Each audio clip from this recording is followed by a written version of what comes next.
Alex here with a high conflict child custody video on child support division cases. That's the best way I can describe it because my understanding is that in different counties and different states, it may have different names.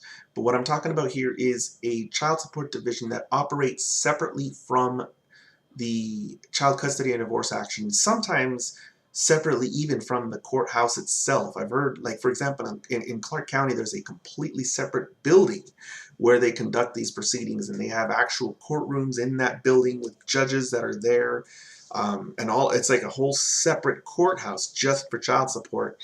I just wanted to do a really quick video cautioning people that if you started your case by going to a child support division first, you need to seriously consider whether or not you have to institute a divorce action or child custody proceedings in the actual family courthouse. I'm not going to cover how the child support division works because most people already know that. You basically pick up the phone and call, and they'll set an appointment. You can go in, fill out an application, talk to a caseworker, and they do all the work for you. They'll file your child support papers. They'll show up with the district attorney and argue on your behalf for. I mean, that's a technicality. A lot of them will tell you and the court that they're neither person's client. They're just there to make sure child support is paid. So I have to be careful about how I say that because it's not really true. They're neither person's client, neither the payer nor the payee. And in fact, my understanding is that they will even take calls from the person paying child support and file motions to modify child support on that person's behalf. I've heard about this. How you can call in and they'll listen to you and they'll say, okay, send us your pay stubs and all that, and then they'll file the papers and modify child support for you. Of course, I think it takes a lot longer. I think it takes like at least 3 months when you do it that way, maybe even more, like 4, 5, or 6, because they're doing all the work for you, so you end up going into a line behind everyone else, and it's less work, but it's more waiting. Anyway, the point I wanted to make is, for a lot of us, we instituted child custody or divorce actions in the ordinary court, and some of us ended up in the child support enforcement division anyway because it's a high conflict case, and after a few years the judge got ticked off and said, I'm going to refer this to the child support enforcement division and they're going to just deal with child support from now on because I'm sick of it. A lot of us, that's how we ended up in the child support division. That's how it happened to me. I started out, my family judge dealt with child support for several years, and it wasn't until my second judge came around that judge said, I'm not going to deal with this nonsense. And she referred me to the Child Support Enforcement Division, and they started garnishing my ex's wages and all that stuff. That's how most of us, I think, end up going into the Child Support Enforcement Division. I wanted to do this video to warn people who start out the other way around. I'm getting messages from people who are really confused because they're watching the videos and they're trying to apply the principles that are in the videos, and they find out that none of it really applies and that it was kind of like a what some of them call a kangaroo court. They feel like they're being railroaded.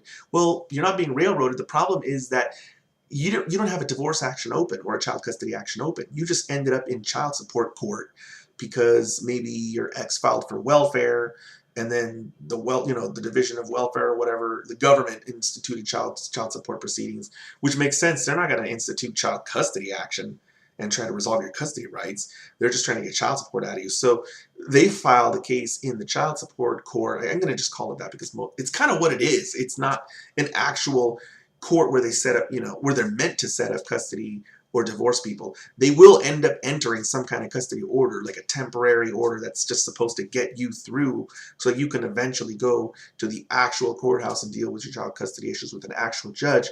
But it's not a system that's set up to deal with all of those little details as to how child custody is going to be set up and what school is the kid going to go to and who has legal custody, who has physical custody, and is there domestic violence, is there abuse and neglect? I mean, that's not really what they're set up for. So for people who are watching this video, if you started your case in a child custody proceeding separate from the courthouse that was instituted by welfare because somebody applied for food stamps or T.A.N.F, or that was instituted by the Child Support Enforcement Division because maybe your ex didn't go to the courthouse and file for child custody. Maybe they just went straight to child support enforcement and filled out the application, and then they just set them up with a really quick child support hearing.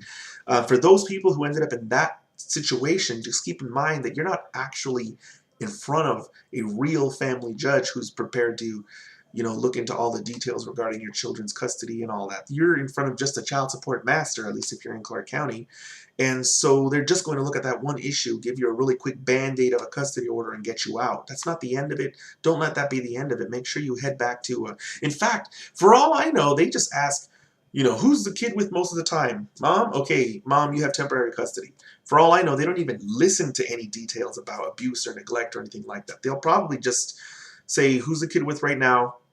Kid's been with mom past 4 months. Okay, mom has custody, or at least temporary custody. She gets child support. Dad, too bad, so sad. And it may look like you just got, railroaded, or like I mentioned, some people think it's like a kangaroo court, but in reality, that judge, that child support master, is only there for a very specific thing. And so if you're in this kind of situation, just keep in mind, all you really have to do is go and institute child custody or divorce action, and then take care of all your stuff in the actual court. The last thing I wanted to mention is, or I want to mention two things. Keep an eye out for systems that are completely separate from the ordinary court system, because I'm starting to hear things from people who send me messages saying that their child support enforcement division is so separate from the courthouse that they don't even share a docket system. I've heard this from some people. They apparently have to file their papers in a separate building. Like, it's odd. And the other thing that I wanted to warn people about is that the Child Support Enforcement Division staff does not understand complex legal issues. And so if you're dealing with something complex, like there's this father who got a judge to refuse to extend comedy to a child support order from Poland.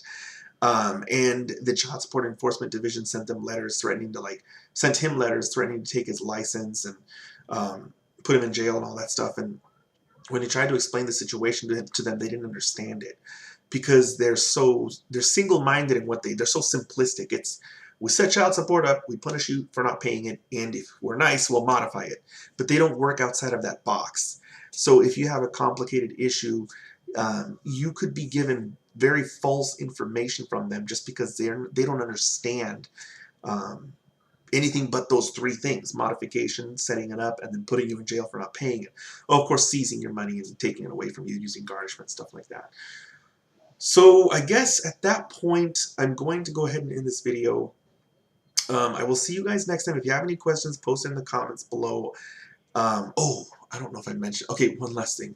This is a rumor. I don't know if it's true. I've heard a rumor that the Department of Welfare somehow maintains its own child support cases, even separate from the Child Support Enforcement Division. So like a third system that deals with child support. I've looked into this as best I can, and I don't see any proof of it being real or it being a thing. But 2 or 3 different people have told me about it, how they went to the courthouse and couldn't get any help. They went to the Child Support Enforcement Division and couldn't get any help there either. And apparently they had to go to the Department of Welfare and figure out how to deal with their child support issues. If this is true and anyone has any kind of authority or something, some kind of citation, let me know. But I've looked into it and I've made some calls, and from what I've heard, that's not a thing. I hope it's not a thing, because that sounds even more convoluted and confusing if it is a thing.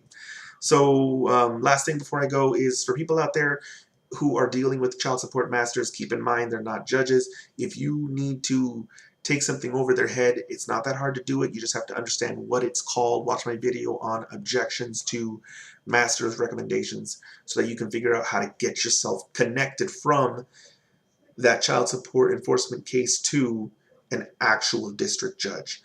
Again, it's the video is objections to master's recommendations. That is what links you from whatever they call it in your state. In Nevada, they're called child support masters. That is what links you from the master to the district judge. And of course, as everyone who's been watching my channel knows, the district judge is always going to be linked to the Supreme Court of Nevada by filing a notice of appeal. So, okay, now with that, for real, I'm gone this time, and I'm sorry that the information on this video wasn't very clear, but these separate little systems that deal with child support are really confusing, and I'm not sure. I think they cause more harm than good, because a lot of people need to fix mistakes that they think are being made, that I think are being made too, by some child support master, some teeny tiny judge that operates in one of these little buildings, and they just don't know how to connect that decision to an actual real judge to get it reviewed ultimately by the Supreme Court if need be.